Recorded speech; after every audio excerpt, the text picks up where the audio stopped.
Hey guys, welcome back to the channel. Barcelona legend Ivan Rakitic did an interview today and some quotes came out regarding why he believes Barca didn't win more UCLs with MSN and with Luis Enrique and obviously with Ernesto Valverde in those years where Barca were dominating football domestically. They were dominating their league in La Liga in Spain. They were winning league titles. They were winning the Copa del Rey, but they just couldn't get it done in the UCL. And to paraphrase what Rakitic said, I'll put the whole quote on the screen right now, but to paraphrase what he said, he basically thinks that Barca, the reason why they didn't win more UCL titles is because they got bored. They got complacent, okay? They didn't have that winning mentality about them. And if you want to read the whole quote, you can tell that Rakitic is not saying that the team was, like, people are taking this quote way out of proportion in my opinion. They're exaggerating what Rakitic is saying to make fun of Barca and troll Barca, because what Rakitic is saying is not that he doesn't mean that they were literally bored on the pitch, like yawning and wanting to take a nap at halftime of a football game. He means that Barca, after winning that treble, historic treble in 2015 and being by far the best team in the world, they just became complacent. Okay, and that's not something that I want to hear as a Barca fan, but I think he's just telling the truth. He's just telling the truth. Again, as a Barca fan, do I like to hear that the team got complacent after winning a treble? No, because I watched our biggest rivals win 3 UCLs in a row, and they never got fucking complacent. So I don't understand why we get complacent after, like, you're seeing your biggest rivals lift the UCL 3 years in a row after you won one, and you're getting complacent. So again, I don't like the reasoning, but again, I understand what Rakitic is saying.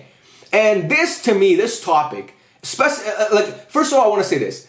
Barcelona has had this bug affect them in Europe for the past decade. It has not gone away. Since 2015, the track record of Barcelona, one of the greatest clubs in the history of football in Europe, in the UCL, has been nothing but fucking pathetic. And I've lived through every single exit. Trust me, I have. Whether it's in the Europa League against Erik ten Hag, or against or against Frankfurt, or it's in the UCL against PSG in April, or against Atletico Madrid the year after the treble. I've lived through them all. I'm sure most of you guys watching this video have as well.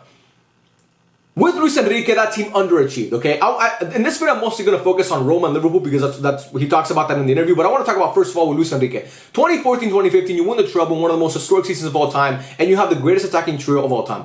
2015-2016, I've said this multiple times, I'll say it one more time. That Barca team, to me, is one of the best Barca teams that I've ever seen. That team was fucking ridiculous. And that team, if they would have gone to Atletico Madrid in the quarterfinals, I believe they win the UCL that year and win another treble. They could have won back-to-back trebles if that Gavi handball gets called in the box. But again, Barca thoroughly underperformed in that second leg. And Messi and Neymar, both in that second leg, did not play well. In that tie as a whole, actually, Suarez was the best player, best attacker on the pitch, because both Messi and Neymar, if you remember, they were not great. So that's the year after the treble. 2016-2017, again, Luis Enrique, Neymar, Messi, Suarez. One more shot at it, okay, because we know that, it was already rumors that Neymar was going to probably leave. And what happens? You come back against PSG. You show mentality in that game to come back, and then you go on and you fucking get spanked against Juve in the quarterfinals. You create like 2 chances in 180 minutes against that team, and that Juve team is one of the best teams that I've seen not win the UCL, but still. Like, that was inexcusable. But again, you win 1 UCL with Luis Enrique and Messi and Neymar and Suarez. And then the 2 years after that, both, and one of them you kind of get robbed, but again, you underperform. And then the next one, you get thoroughly outplayed by a better team, in my opinion. So that happened. That was the 3 years with Luis Enrique. Then we move forward to 2018-2019, because against Liverpool and against Roma, Luis Enrique wasn't there and Neymar was not there. They were both a couple months removed from being Barcelona figures, okay? And Rakitic said this: "We screwed up against Roma and Liverpool, but I'm convinced that boredom affected us, that we felt too superior. If you don't give your best, you don't win. If we had kept our hunger, we would have won 1 or 2 more Champions League titles." First of all, I agree with that quote. And this is something against Roma and against Liverpool, those exits, it's something that I could talk about for hours. I promise you I can make a 3-hour video and not even cut once, not have one, so I can talk about it 3 hours straight. About those 2 losses. I actually wrote a whole college essay on, like a 17-page paper on Barcelona and why those losses against Roma and Liverpool are so perplexing to me, because how that team with the same fucking coach and basically the same core of players allowed a historic comeback in back-to-back seasons in the same competition, it's mind-blowing to me, all while having the best player in the world on the pitch on your team.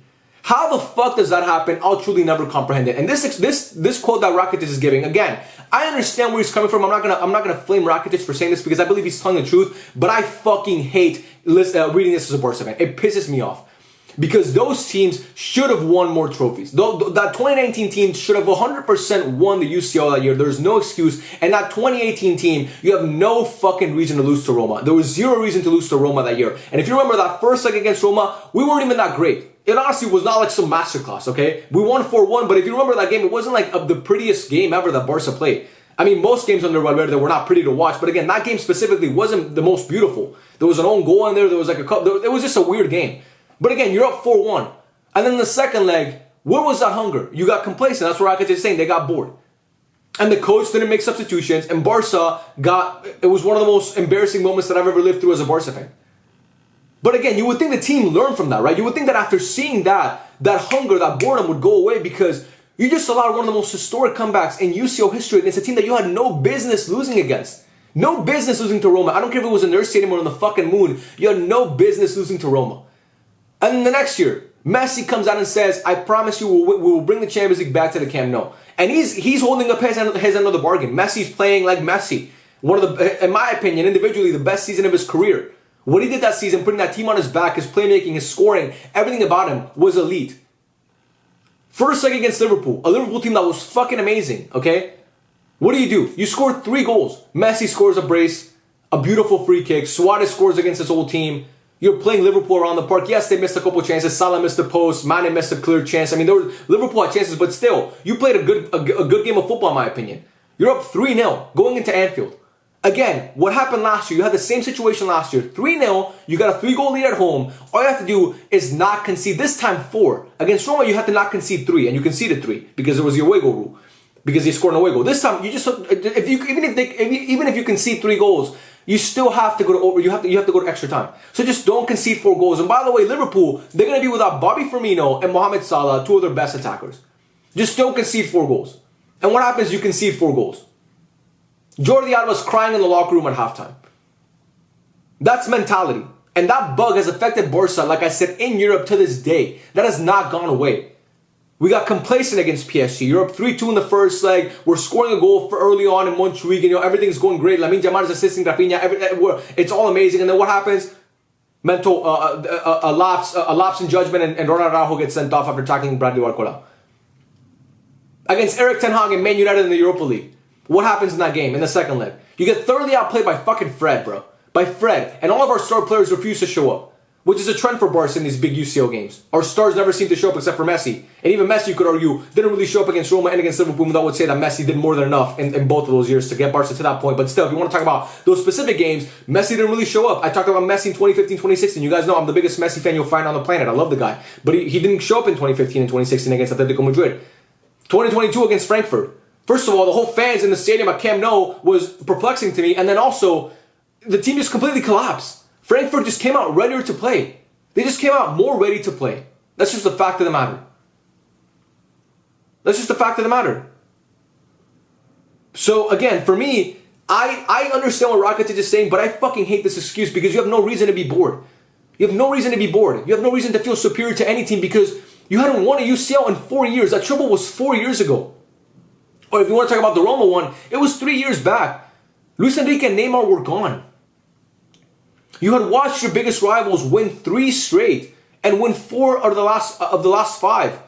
Because 2014 it was Madrid, 2015 Barca, 16, 17, 18 was Madrid. 4 of those last 5 UCLs, Real Madrid had won, your biggest rivals. And again, you had success domestically, but every Barca fan knows we wanted the UCL. We wanted to bring that trophy back to the Camp Nou. I'm sorry. Like Barcelona wanted to bring that trophy back to the Camp Nou. You're not part of the team, buddy. Barca wanted to bring that trophy back to the Camp Nou.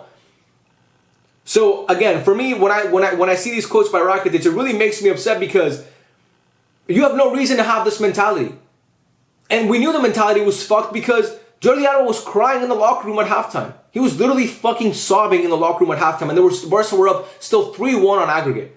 You had a whole half. Just don't concede 3 goals in the second half. Don't concede 3 goals, and you're flying to Madrid, and you're playing Spurs in the UCL final, and you're going to win that UCL final, and you're going to win your 6th UCL trophy for the club.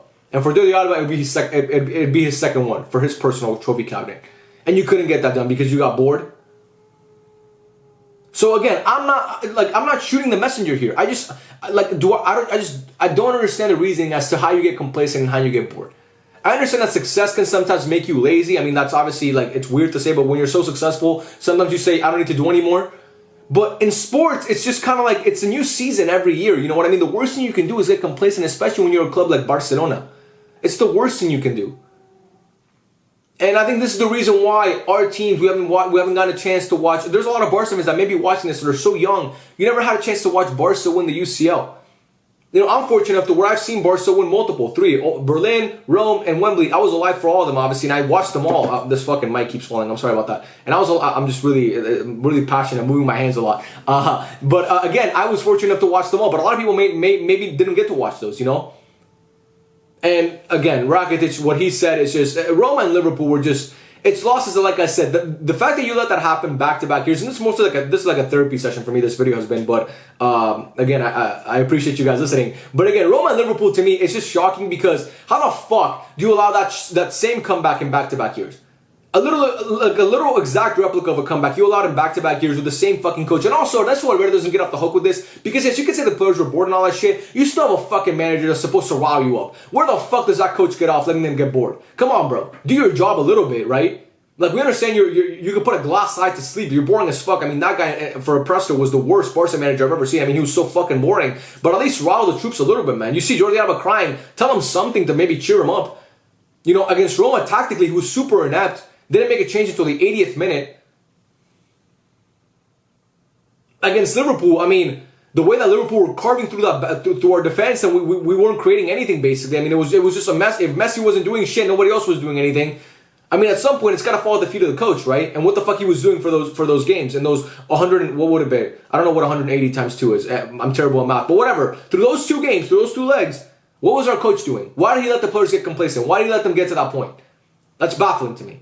But again, that's all I want to say about Rakitic and what he said. Again, people are over-exaggerating what he said. He doesn't mean that Barca were literally bored on the pitch and we're yawning and we're ready to go to sleep. He means that Barca just got complacent. And again, I don't like hearing that quote as a Barca fan. It honestly fucking makes me really upset because I thought the team was just shitty. I mean, maybe the team was just... I just thought the team maybe wasn't good enough to win. But now that I hear that and that they believe they could have won more, it just makes me upset because we'll never get to see that again. We'll never get to see Messi win a 6th UCL as a Barca captain, okay? Or win Barca 6th UCL as a 6th UCL as a captain and lift that trophy.